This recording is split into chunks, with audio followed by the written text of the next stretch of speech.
So hi guys, நம்ம இதுக்கு முன்னாடி வீடியோஸ்லலாம் டர்போவோட ஒர்க்கிங் அண்ட் தென் காம்போனன்ட்ஸை பற்றி பார்த்துருப்போம்.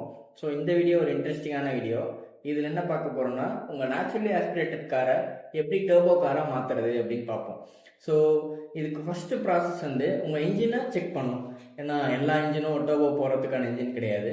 அப்படி இல்லைங்கிறப்போ நீங்கள் இன்ஜின் இன்டர்னல்ஸை ஸ்ட்ரென்தன் பண்ணணும். சில டைம்ஸில் பிஸ்டன் மாற்றுவோம், கனெக்டிங் ராட் மாற்றுவோம், சில கேசஸில் பிளாக்கே மாற்றுற மாதிரி வரும். அண்ட் தென் டர்போ செலெக்ஷன், நீங்கள் கரெக்டான டர்போ செலெக்ஷன் பண்ணணும். அப்புறம் டர்போ பிகர் பண்ணியாச்சு, ஹார்ட்வேர் அப்கிரேட் பண்ணியாச்சு. இப்போ ஃபியூல் சிஸ்டம். ஸோ ஃபியூல் சிஸ்டமில் பம்ப் அண்ட் இன்ஜெக்டர்ஸு எக்ஸ்ட்ரா பஞ்சுக்காக அப்கிரேட் பண்ணுவோம். ஸோ இப்போது அதிகமான ஹீட் ப்ரொடியூஸ் ஆகும். அதனால் நீங்கள் வந்து கூலிங் சிஸ்டமும் கண்டிப்பாக அப்கிரேட் பண்ணி தான் ஆகணும். அடுத்து intake and exhaust manifold. Intake வந்து கஸ்டம் பிளம்பிங் இன்டேக் போடணும்.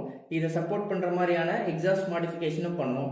ஸோ அட் த எண்ட் இசியூலேயே நீங்கள் சேஞ்ச் பண்ணி தான் ஆகணும். எய்தர் ஸ்டாண்டலோன் இசியூ ஸ்டாக் இசியூலேயே நீங்கள் இந்த பீக் பர்ஃபார்மன்ஸ் வர மாதிரியான மேப் போட்டாகணும். அண்ட் ஃபைனலாக டைனோரன். ஸோ உங்கள் டர்போ காரை டைனோர் எடுத்துகிட்டு போய் டெஸ்ட் பண்ணி நீங்கள் பீக் பர்ஃபார்மன்ஸை எனேபிள் பண்ணிக்கலாம்.